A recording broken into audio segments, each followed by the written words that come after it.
everyone, my name is Ava Hill and I'm Miss International 2019. This video is a recap of what it was like in Charleston, West Virginia during Miss International Week. For my 2019 class, I hope this has as many memories in it for you as it does for me. And for those of you who are new to the international pageant system and are interested in competing, I hope this video gives you a great idea as to what the week is like and what the international pageant system is all about. So let's get right into it. I actually arrived the Saturday before Miss International Week started. I wanted to see my Mrs. North Dakota International, Jessie, compete. So my mother and I loaded up the car and took the 18-hour drive to Charleston, West Virginia.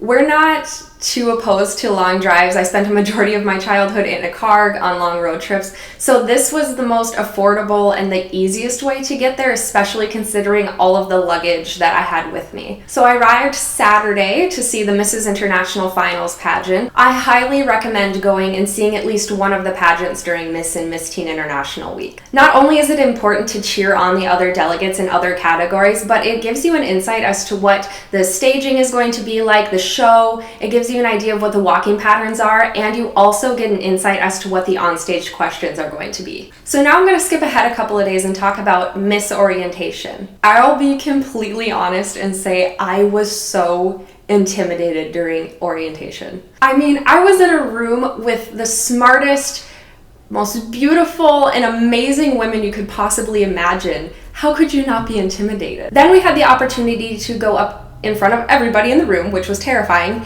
and do a mock onstage question. And mine just so happened to be about my platform, so I had the opportunity to kind of snap back into it and realize what my why was and what my reasoning was for being in this room. And this reminded me exactly why I was competing, why I was in the international pageant system. It wasn't to be the prettiest girl in the room. It wasn't to have the most amazing dress. It wasn't even maybe to be the smartest. It was to be myself and to be an advocate for my platform and be an advocate for suicide prevention. So my advice to any of you competing is to focus on your why and to focus on your purpose. That's why you're competing. Once orientation was over, it was time for the real work to begin. Miss International Week is so much fun. Don't get me wrong, the week is exhausting, but it's so much fun. They keep us so busy with appearances and rehearsals, so we have time to be active all day long, enjoy the beautiful city, and get to know the other delegates. We started off the week with a scavenger hunt in downtown Charleston. We had an opportunity to visit the museum at the Clay Center. We visited Ronald McDonald House where we made breakfast, and we sorted through clothing for all of the families staying there. And one of my favorites had to be Keep Your Faith Corporation. We donated backpacks to the children there, and they had a little festival going on with bouncy houses and different games, so we got to play with all the children that day, and it was so much fun. Now we get into the real competition. Now the first category is interview, and I love getting the opportunity to share my platform one-on-one with the judges. It's an opportunity to share all that you've accomplished and everything that you've worked so hard for to get to this position.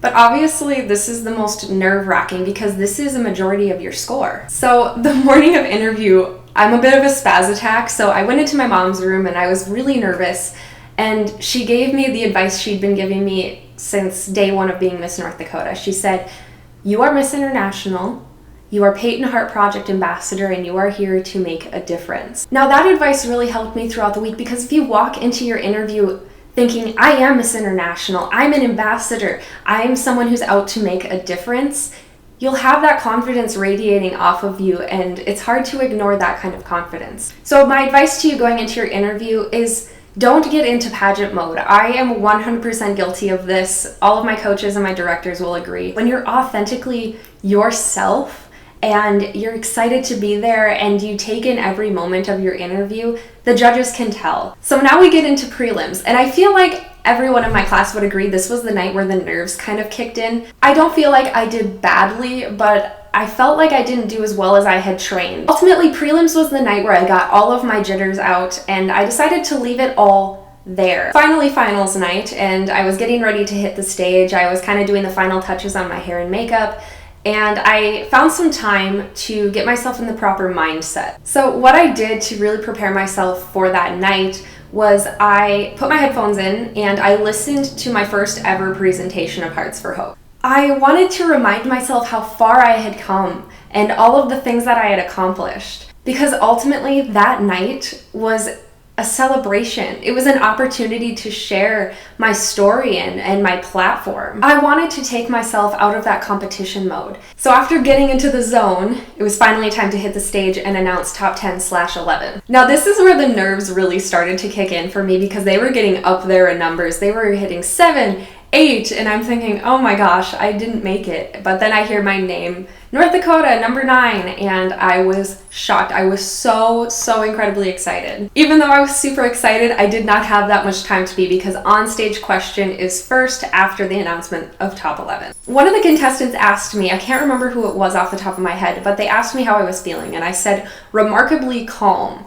And I think it's because, again, I put myself in that mindset, but I also had that insight as to what the questions were going to be. I knew they weren't going to be what's your favorite color. So my logic is expect the worst because you can only go up from there. Overall, I felt really good about my onstage presentation and my onstage question. Again, I knew it was going to be difficult, so I took a time to pause after they asked the question and really think about what I wanted to say. I know some people get nervous when there's that awkward silence on stage, but I promise you, it's a lot shorter than you think, and it gives you time to gather your thoughts. So after onstage question was over, it was time for all the fun parts. So we went right into fitness. Fitness is one of my favorite categories, and I know it's something that can be a little controversial to some people because they feel it's objectifying. I think of it completely differently. I think it's so empowering and so much fun, and not only because you get to wear tennis shoes, but I'm someone who struggled with my weight throughout my entire life. So this is an opportunity to show off my confidence and to show how far I've come with my health. After fitness was fun fashion, and I love fun fashion. This is my favorite part of competition. You really get to show off your personality through your wardrobe. You get to play to the audience and the judges. It's awesome. Now the last category is evening gown. And same with my fun fashion, this is a custom made Giovanni Couture gown from Mia Bella Couture. A question I got at nationals a lot was what I wore at state or why I chose not to change my wardrobe. And my answer to that is not only were these items custom made for me and they fit like a dream, but these were 2 items that no matter what, they make me feel like a queen. Now, I already knew I didn't want to change my jumpsuit for fun fashion for nationals because I was in love with it and I wanted to wear it on the national stage, but I did consider changing my evening gown. I went around to different sponsors and I tried on many extraordinary, just amazing, elaborate gowns. I mean, the most beautiful gowns you could possibly imagine, and there was nothing wrong with them, but they just didn't feel like my dress. And my mom likes to do the crowning test. And what that is you put on the gown that you're in love with and you squat down like you're being crowned. And we did that with my gown.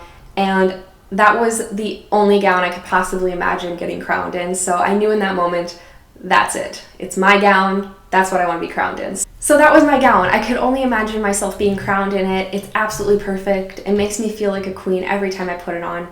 And especially when I was walking on that international stage, I felt amazing. I was looking out at my family and the audience with their ridiculous signs with my face on them, and I was looking out at the judges, and all I felt was gratitude. Just to have this opportunity to be Miss North Dakota International, to walk on the international pageant stage in my beautiful gown with my friends and family in the audience, it was amazing. It was an incredible moment, and I felt on top of the world. So really take your time in evening gown to just relish in this once-in-a-lifetime moment and take in those lights, take in that audience, and just enjoy it. And then there was the moment everybody was waiting for, and that is crowning. We're all standing there holding hands. I'm right next to Miss Michigan and Miss India, and we're all standing there, and I'm just smiling out at the audience because I was so excited. I hear 4th runner-up and 3rd runner-up, 2nd and 1st, and I'm thinking, oh my gosh, maybe I didn't place, but I'm so excited for all these incredible women who are on the stage. And then I hear the words, Miss International 2019 is Miss North Dakota. And I could not believe it, and I still can't believe it. And this moment is incredible. It's everything you think it's going to be. All of my hard work, all of my sacrifices that I have made, the thousands upon thousands of hearts that I made, thousands of miles I traveled, all came down to that moment. And It was incredible. I'm so honored to be Miss International 2019, and I'm so excited for the year ahead. I have so many international travel plans and my school tour. I can't wait to share it with you all. Thank you all so much for watching. Please continue following along on my journey as Miss International 2019. Bye.